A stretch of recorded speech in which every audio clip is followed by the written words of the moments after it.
আমরা প্রথম সিনেই দেখতে পাই নায়কের সঙ্গে নায়িকার ধাক্কা, আর সেই ধাক্কাতে নায়িকার অন্না আটকে গেল নায়কের ব্যাগের মধ্যে।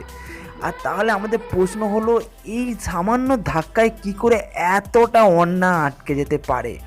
আর যদি এটা মেনেই নিলাম, তাহলে এত সহজে কি করে অন্নাটা ছাড়িয়ে ফেললো? এখানে দেখা যায় লোকটি দাঁড়িয়ে রয়েছে দেয়ালের সামনে, কিন্তু তারপরে সিনে ক্যামেরা অ্যাঙ্গেল চেঞ্জ হতে লোকটা শটান চলে আসে দরজার সামনে। তারপরে হঠাৎ যখন নায়ক দরজা ভাঙতে যায়, তখন আবার চলে আসে দেয়ালের সামনে। এক্সপ্লেন। যখন জিদ্দার ব্যাডমিন্টন খেলছে, খুব ভালো করে তাকালে দেখা যাচ্ছে জিদ্দার পেছনে একটা গ্রিন ব্যাকগ্রাউন্ড, এবং সেই গ্রিন ব্যাকগ্রাউন্ডে জিদ্দা একা রয়েছে এবং কেউ নেই। কিন্তু ক্যামেরা অ্যাঙ্গেল চেঞ্জ হতে চলে আসে পেছন থেকে একটা লোক, কিন্তু তারপরে আবার ক্যামেরা অ্যাঙ্গেল চেঞ্জ হতে লোক হাওয়া এখানে তো দেখা যাচ্ছে। এবং ছুরি এবং লোকের দূরত্ব এতটা, তাহলে কি করে সম্ভব এইটুকু ছুরি দিয়ে অত দূর থেকে একজনকে মেরে ফেলা? আমরা এখানে দেখতে পাই এর চোট লেগেছে ডান দিকে, কিন্তু তার পরের সিনে যখন টিভি দেখতে বসে, এর ব্যান্ডেজ লাগানো রয়েছে বাঁ দিকে। তাহলে এটা কি করে সম্ভব? যদি কোনো আর্জেন্ট কল আসে তাহলে কলটা রিসিভ করো, ঠিক আছে? কলটা রিসিভ না করেই কি করে বুঝতে পারবে যে নাম্বারটা আর্জেন্ট না আর্জেন্ট নয়? তাহলে কি মোবাইলে প্রতিটা নাম্বার আর্জেন্ট বলে সেভ করা আছে?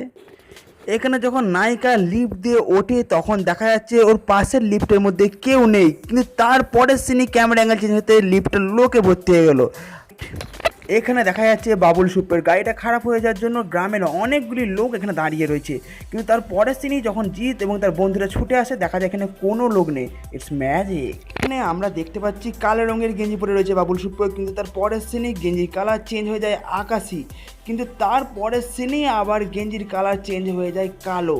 এটা কী করে সম্ভব?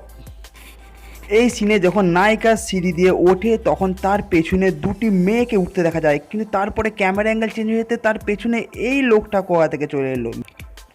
এখানে দেখতে পাচ্ছি বর বাড়ির সঙ্গে কনে বাড়ির ঝামেলা হওয়ার জন্য বরের বাড়ির সমস্ত আত্মীয় বেরিয়ে গেল। তাহলে আমাদের প্রশ্ন হলো, তাহলে কি কনে বাড়ির কোনো আত্মীয় এই বিয়ে বাড়িতে উপস্থিত থাকেনি?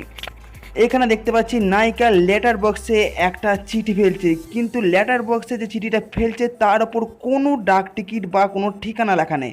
তাহলে এই চিঠি কি করে পৌঁছাবে?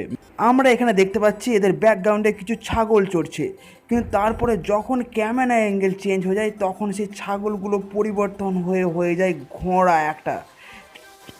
এখানে আমরা দেখতে পাই জিতের সামনে রানা এবং রানার মা রয়েছে। তারপরে ক্যামেরা অ্যাঙ্গেল চেঞ্জ হতে জিতের সামনে চলে আসে একটা পর্দা, কিন্তু তার পরের সিনে আবার রানা ও রানার মা। How to possible? এখানে দেখা যাচ্ছে ডাক্তার সিরিঞ্জ দিয়ে একটা সাদা রঙের পদার্থ টানছে, কিন্তু সেই পদার্থটাই যখন সে পাত্রের মধ্যে দিয়ে রাখছে, তখন সেটার কালার চেঞ্জ হয়ে যাচ্ছে হলুদ। লাস্ট সিনে যখন নায়ক নায়িকার মিলন হচ্ছে, তখন নায়িকা রয়েছে দেয়ালে ছবিটার সামনে, কিন্তু তারপরের সিনে ক্যামেরা অ্যাঙ্গেল চেঞ্জ হয়েতেই নায়ক আবার ছবিটাকে ক্রস করে কি করে? এটা কি করে সম্ভব? হ্যালো বন্ধুরা, থ্যাংক ইউ আমাদের ভিডিওটা এতক্ষণ দেখার জন্য। আমাদের চ্যানেলে ভালো লাগলে ভিডিও নিচে লাল সাবস্ক্রাইব বাটনে সাবস্ক্রাইব করুন, আর ভালো লাগলে অবশ্যই লাইক দিন। আবার ফিরে আসবো নতুন ভিডিও।